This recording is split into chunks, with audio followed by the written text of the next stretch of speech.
104강입니다. 많이 왔네요.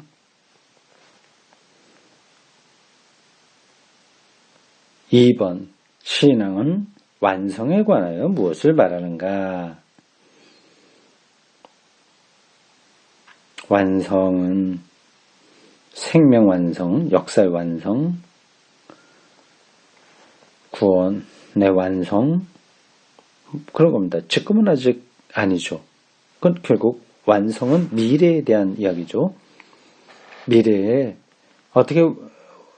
무엇이 어떻게 완성된다는 것인가. 그걸 기독교도 말을 하고 있어요. 앞에서 우리는 그 부분들을 좀 기초적인 걸 봤습니다. 이제 좀 더 본격적으로 신앙은 완성에 대해서 무엇을 말하는가 이런 제목으로 보겠습니다. 성서 사상에 의하면 성서 사상 생각입니다. 의하면 역사는 전제 조건이 없이 시작된다. 역사의 제1막은 창조로 되어 있으며 하나님의 첫 역사적 행위로 묘사되고 있다. 네. 하나님이 창조하신 거예요.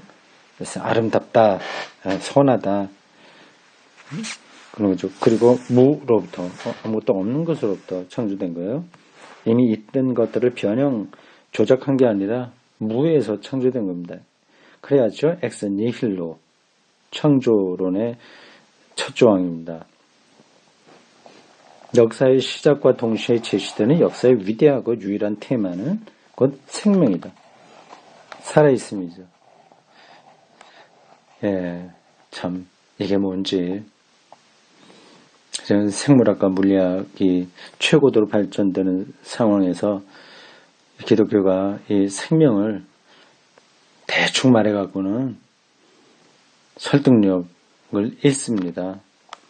성서의 처음부터 끝까지 이 테마의 곡선이 그어져 있다. 역사 자체가 바로 생명의 역사이며 이것이 점점 시야를 좁혀가면서 성서적 기술, 역사 기술을 관찰하고 있다.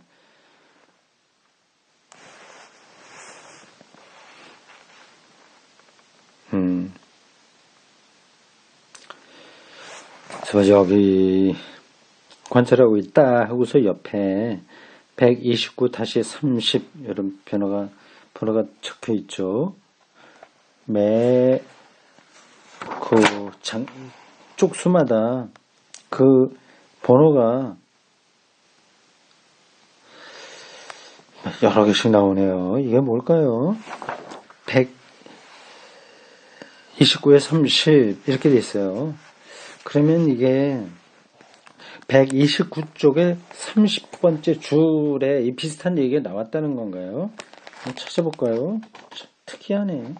이런 번호가 달려있는 책들이 흔하지 않습니다. 129쪽에 30번째 줄 성서적 역사기술 관절하고 있다. 첫 번째죠. 2, 3, 4, 5, 7, 8, 9, 10, 11, 12, 13, 14, 15, 16, 17, 18, 20, 30. 하나님이 자기 백성에게 하신 말씀과 행적이라는 보다 넓은 먼 인류 역사의 중요한 사회 형태들이 놀랄 만큼 집중적으로 속출하는 역사를 내포하고 있다. 이거하고 연관되는가요? 그런가 보죠.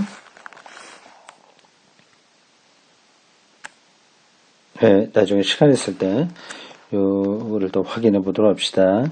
저도 좀 더 보겠습니다. 우선 우주와 인류 전체의 발전사라는 최대의 시야 창세기 앞부분에 나와 있는 것에 비롯해서 다음으로 나는 너의 앞에 생명과 죽음, 축복과 저주를 내어놓으니 너희나 너희 후손이 다 잘 살려거든 생명을 택하라는 신명기 30장 19절. 이스라엘 민족사로 좁혀지고 다시 개인의 역사로 이어져 하나님 나의 목숨을 구하여 죽음의 구렁에서 건져주시리라. 그러니까 전체 인류 역사 우주의 차원과 민족사의 차원 그리고 개인의 차원까지로 생명의 문제가 집중되고 있다는 뜻입니다. 이런 시편 작가는 기도하고 있다. 이렇게 성서가 보는 역사의 의미가 무엇인가를 알려면 성서가 생명에 대하여 어떻게 생각하는가를 우선 봐야 된다. 생명을 어떻게 보나. 생명의 완성이니까 성서가 생명을 보는 관점에 따라서 그 완성도 설명될 수 있는 거죠. 키워드 생명의 역사입니다.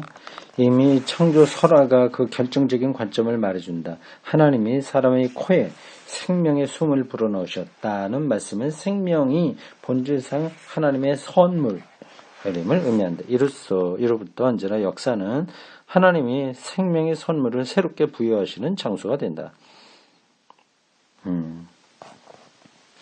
이 선물은 동시에 자유의 선물이다.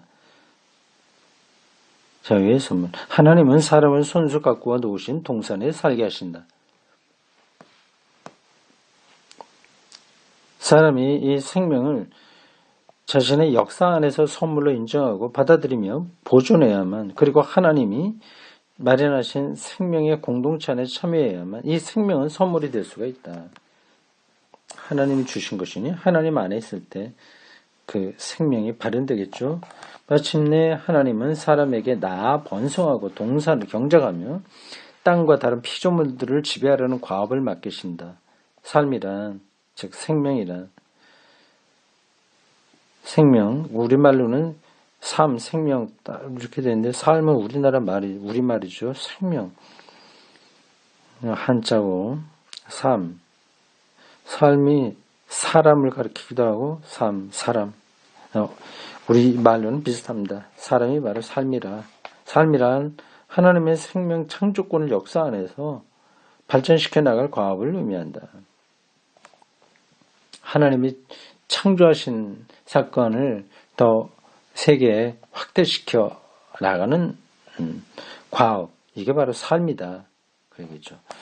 자유이며 과업인 이 선물이 지속적으로 일관하는 생명의 역사의 원천이며 생명의 선물. 이 역사의 의미와 미래도 여기서 발생한다. 이와 같이 생명이 역사의 테마이기에 미래는 필연적으로 미해결 상태로 남아있다. 생명이 완성되지 않았으니까요. 미래가 미리 결정되어 그 결과를 미리 취할 수 있는 것이라면 생명은 이미 자유의 선물이 아니고, 자유라고 하는 건 선택할 수 있다고 하는 건데 열려있는 거죠. 무엇을 이룩게 해야 할 과업도 아니고 정제 상태요. 미리 취해진 죽음이라고 말할 수밖에 없으리라.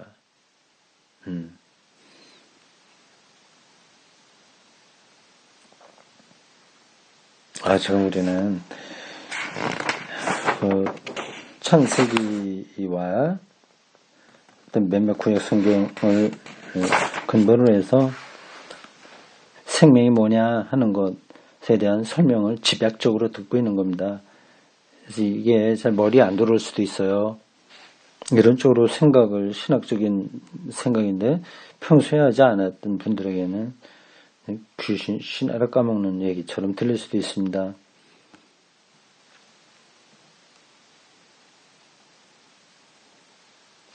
자유의 선물. 이게 곧 결정되지 않았다는 뜻이다. 참 멋진 표현이죠. 이것이 성서의 기본 메시지다. 성서는 여기서 더 나가서 역사에 관하여 무엇을 말해주는가. 역사는 절대로 동일시할 수 없는 양극의 긴장관계다.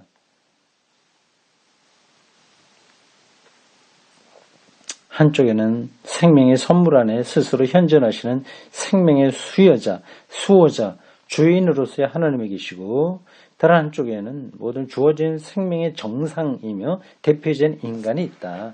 이제 거기서 역사가 이루어진다. 생명의 역사가. 그 뜻이겠죠. 그래서 역사는 하나님의 선사하시는 자유와 인간의 선사받는 자유라는 두 자유의 숨바꼭질의 무대가 된다. 하나님의 자유와 인간의 자유. 하나님의 자유는 주시는 자유고 우리는 받는 자유. 이 둘의 관계는 동격은 아니지만 하나님의 뜻에 의하여 동반자의 관계를 이루고 있다. 여기서는 하나님과 사람 사이의 생명 공동체가 목표가 되고 있다. 양극의 어느 쪽에 비중을 두는 애에 따라 역사는 하나님의 주권의 관철로 볼 수도 있고 혹은 인간과 우주의 완성으로 볼 수도 있다. 관점 여하에 따라서 역사의 의미 해석이 나오게 된다. 그러나 이것은 양자택일이 아니라 상호 보완을 가리킨다. 인간 생명이 완성될수록 하나님의 주권도 커지는 것이다.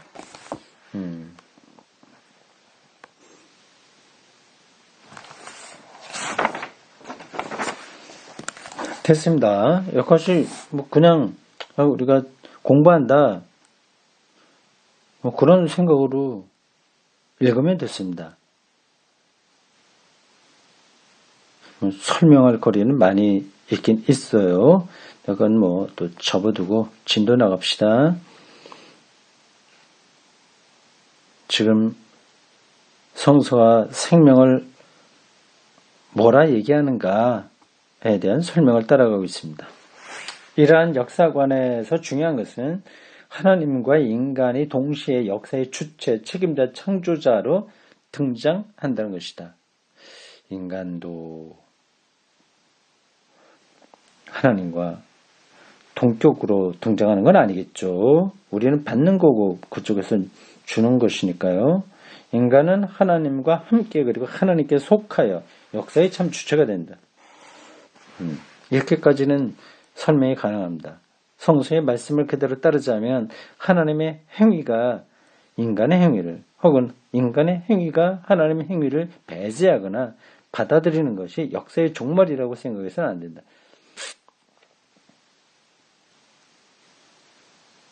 하나님의 최고 자유는 역사 안에서의 인간의 자유로운 협력을 전제로 한다.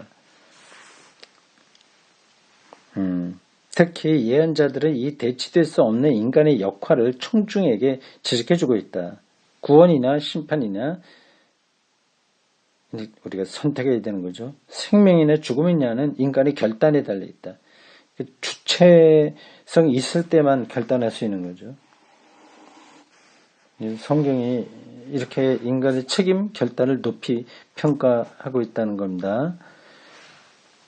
역사의 순간마다 생명이 토론의 대상이 된다. 여기서 우리는 왜 예언자들에게서 흔히 모든 시간 차이가 희미하며 무엇이나 가까이 왔다 와 하고 곧 이런 날이라는 식의 표현이 나타나는지를 이해할 수가 있다. 우리의 결단을 요구하는 거죠. 또 그렇기 때문에 인간은 그의 자유의 호소를 들을 때 언제라도 즉시 회개할 수 있는 가능성을 지니고 있는 것이다. 역사는 자유의 역사이므로 거기에는 무엇이 어떻게 이루어질지를 알 수 없는, 조정할 수 없는 새로움이 있다. 우리가 끊임없는 진화를 확신하고 있다고 해서 거기서 미래에 관하여 더 이상의 것을 알 수는 없다. 그렇죠. 진화가 결국 종점이 어디냐 하는 것은 모르는 거죠. 진화에서는 의미와 목표를 볼 수 없다. 그 하나의 기계적인 메커니즘입니다. 그게 미래를 결정할 수는 없죠. 결코 진화에서 앞이 내다 보인다고 할 수는 없다. 이 사실은 육체를 가진 인간, 진화에 종속되어 있는 인간, 진화의 일부인 인간이 이 진화의 의미와 완성을 자유롭게 부여해야 함을 의미한다. 그거를 진화를 우리가 어떻게 받아들이고 판단하고 끌고 가냐 하는 것이 미래의 완성에서 중요한 우리의 역할이죠. 진화 그 자체가 인간의 결단의 소지가 된다.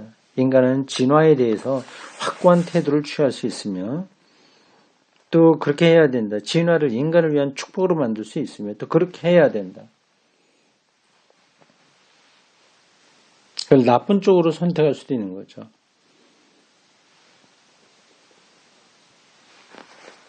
이와 같이 우주의 발전과 인류 전체의 역사와 개인 생명의 역사는 생명의 역사 안에서 서로 만나고 서로 불가분 합류된다. 우주, 인류, 그리고 개인. 그렇죠.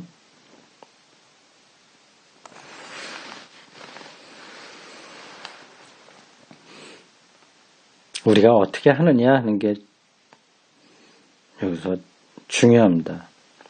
여기서 아직도 성서적 그리스도교 신앙 교리가 세계와 인간의 마지막 일들, 종말에 관한 일들에 관하여 무엇을 알며 또 말하고 있는가? 대답은 이것뿐이다. 뭘까요? 그렇습니다. 이 교리는 정말로는 인간이 자기의 대체할 수 없는 창조적 역할을 지금 여기에 처해 있는 자유로운 피조물로서 깨달을 것을 호소하고 있다. 그런 면에서 정말로는 이미 오늘 우리의 삶의 문제입니다.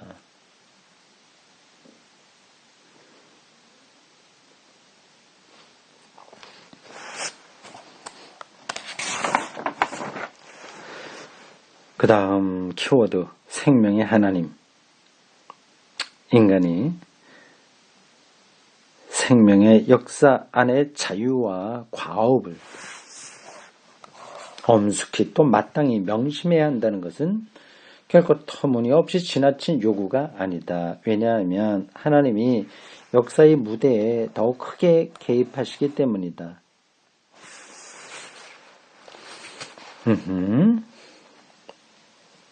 역사의 무대의 생명의 역사라는 무대죠. 하나님의 이 자유로운 개입은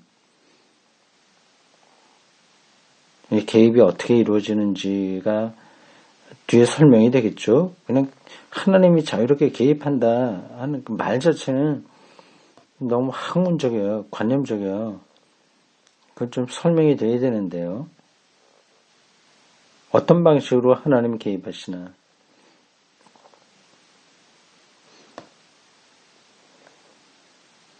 우리가 알 수 없는 방식인데 새롭게 놀라운 일들이 벌어지는 방식이죠. 그게 어떤 사람에게는 손에 잡히지 않고 어떤 사람에게는 잡힙니다.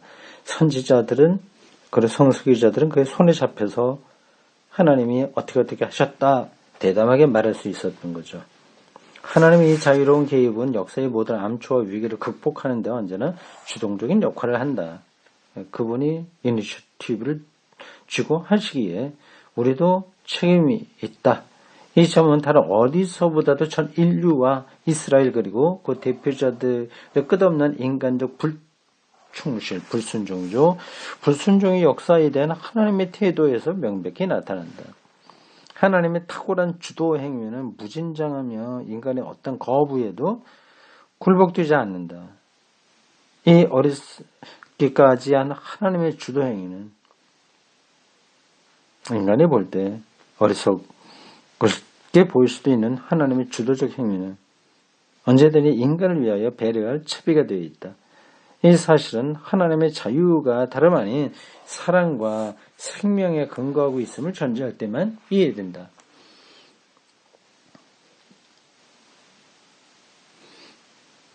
그냥 탁 와닿게 말씀을 드린다면요. 이렇습니다. 지구의 그 해성, 다른 물체들이 많이 떨어져서 공룡도 죽고 다 죽지 않았습니까? 그럼 이제 모든 게 끝장날 것 같은데 오히려 그걸 통해서 지구가 더 생명이 풍요로운 행성이 된 거죠.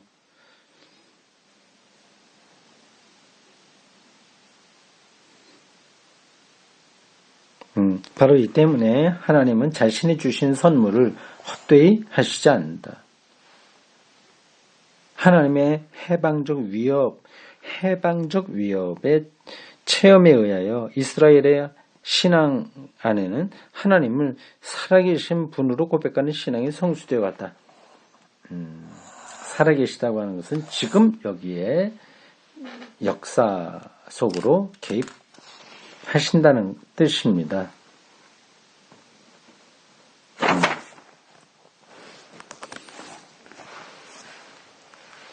이같이 살아계신 하나님이기에 동시에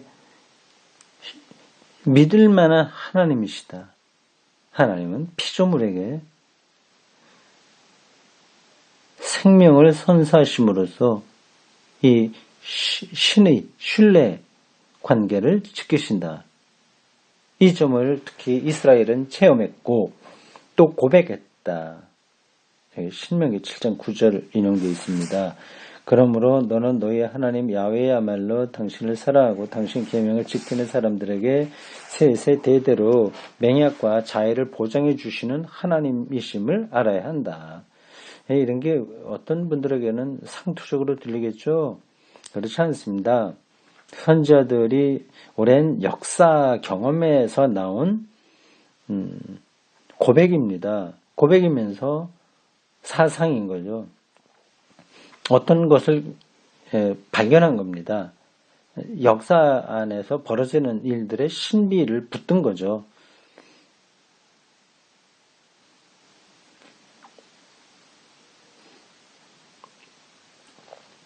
그냥 알기 쉬운 예를 든다면 어느 집에 이제 가난한 집이 있다고 합시다. 그럼 아이들은 배가 고파서 죽겠다고 울잖아요.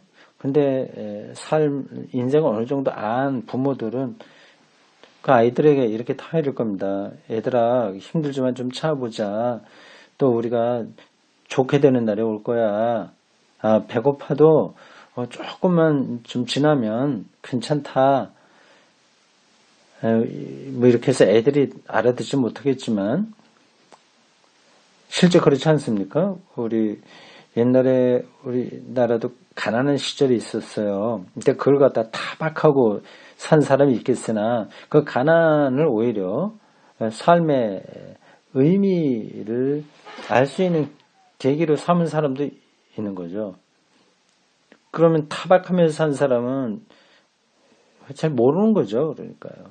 요게 하나님이 어떤 분이다라고 하는 게 그냥 그냥 뜬구름 잡듯이 이렇게 나온 게 아니라 역사 경험과 역사 해석에서 나온 고백이라는 겁니다. 사실은 예수 그리스도에 대한 경험도 그런 거죠. 하늘에서 뚝 떨어져 갖고 예수 그리스도다 이렇게 말하지는 않았습니다.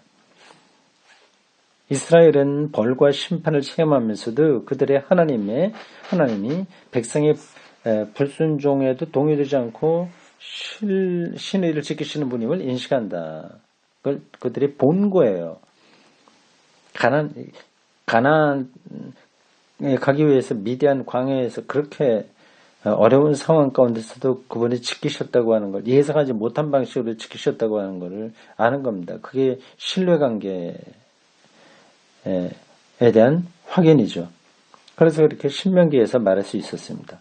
백성의 불충실에 대한 보답은 언제나 하나님의 새로운 약속과 새로운 생명과 새로운 신의로 나타난다. 생명의 역사가 계속되면 될수록 하나님의 신의의 약속과 체험도 증대된다. 그 다음 키워드는 한 문장으로 나왔네요. 이렇습니다. 516쪽 중간입니다. 미래에 대한 성서의 모든 언명은 결국 이 하나님의 신의에 대한 신앙의 근원을 두고 있다. 하나님이 신뢰할 만한 분이라고 하는 신앙의 뿌리를 두는 거죠. 인간관계도 그렇습니다. 그 사람에 대해, 어떤 사람에 대해서 신뢰를 하면 그 미래에 대한 것도 불안하게 생각을 안 하는 거죠. 신뢰가 없으면 어떻게 될까 불안한 겁니다.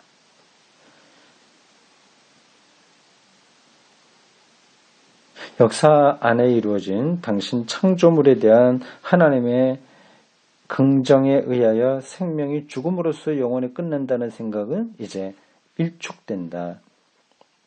따라서 마지막 일들, 종말에 관한 일들에 관한 신앙의 메시지는 원칙적으로 종말의 사건에 관한 물리학적 혹은 역사적 지식을 전달해 주자는 것이 아니다. 미래의 사건을 운이하는 것이 아니다. 미래를 향하여 사는 인간에게 신뢰를 주시는 신의로운 하나님에 대해서 말해준다. 참 중요한 대목입니다. 종말론은 신학이다. 그렇죠? 에스카톨로기 이스트 테올로기 이런 문장일 겁니다. 에스카톨로기는 테올로기다. 어디까지나 신학이다. 하나님에 대해서 논리적으로 해명하는 거죠. 신앙의 종말론적 언명은 하나님이 다가오는 모든 일들 가운데서도 생명을 계속 부여하시며 이 생명에 대한 신의를 보여주시리라는 신앙을 사람들에게 강화하는 것 외에 다른 것이 아니다. 성서의 미래에 관한 말씀들을 이렇게 읽을 때에는 과도한 기대도 오해도 있을 수 없다. 그러니까 천국에 와서 잘 먹고 잘 살겠다. 이건 정말 유치한 생각입니다. 제가 언젠가 그런 얘기도 했을 겁니다. 하나님을 제가 신뢰하기 때문에 내가 죽은 다음 바위가 된다고 하더라도 난 그거는 받아들인다. 왜냐하면 그게 하나님 보시기에 최선이고 하나님에게 최선은 그것이 바로 나의 완성이기 때문이다. 그런 말이었습니다. 이게 과연 틀린 얘기가 아니죠.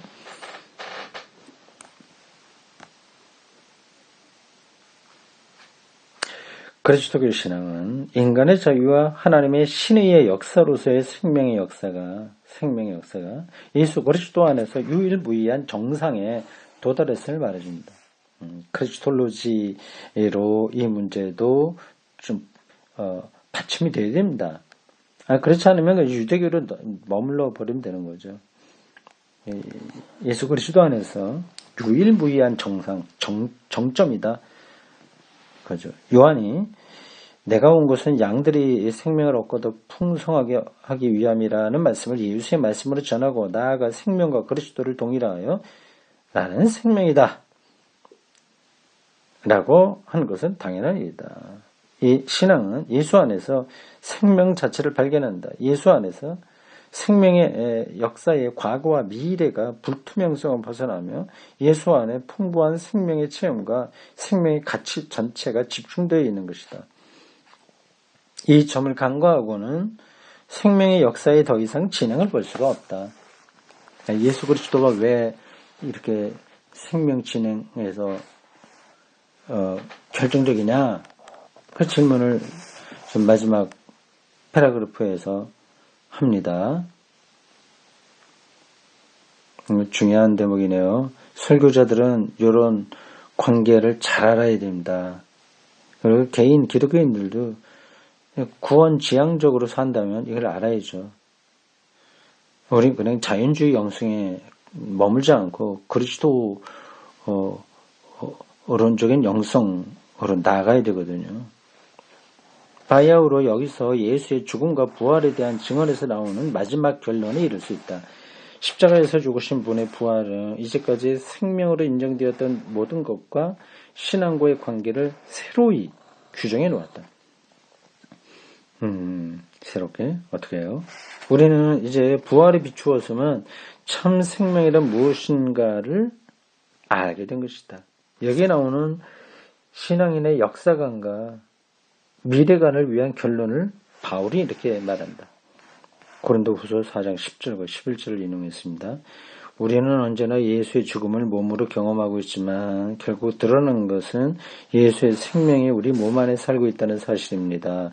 우리는 살아있는 동안 언제나 예수를 위해서 죽음의 위협을 겪고 있습니다. 그것은 우리의 죽을 몸에 예수의 생명이 살고 있음을 드러내려는 것입니다. 표현이 종교적이죠. 잘 안 돌아갈 수도 있는데 생명을 예수에게서 경험한 사람의 고백입니다. 그리스도 안에서 우리의 생명관이 변화되고 정화된 것이다.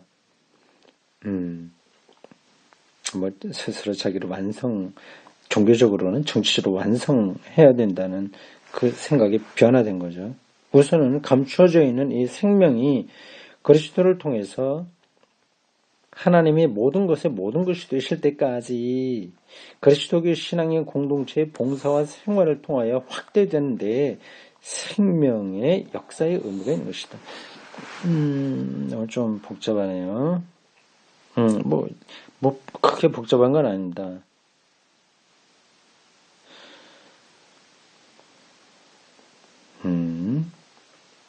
교회를 통해서 생명의 역사가 더 심화된다. 그건 겉으로 보이는 교회만이 아니라 그리스도를 머리로 하는 교회를 가리킵니다. 그리스도 안에서 하나님의 신의는 죽음 안에서예요. 그리고 죽음 저편에서의 신의로 드러난다. 십자가의 죽음, 그리고 그 죽음을 넘어서는 신의로 드러난다. 예수를 살아있는 자로 경험하게 되는 거죠. 그리스도에게 있어서 생명에 대한 하나님의 긍정이 보증되었듯이 죽었으나 살아있는 자로 현현한 걸 가리켜요. 그게 하나님의 긍정에 대한 하나님의 긍정이 보증된 거죠. 그리스도와 더불어 공동 운명체를 이루는 모든 이들에게 있어서도 그렇다. 그러므로 신앙인들에게는 항상 주님과 함께 있기를 바라는 것보다 더 큰 것이란 없다.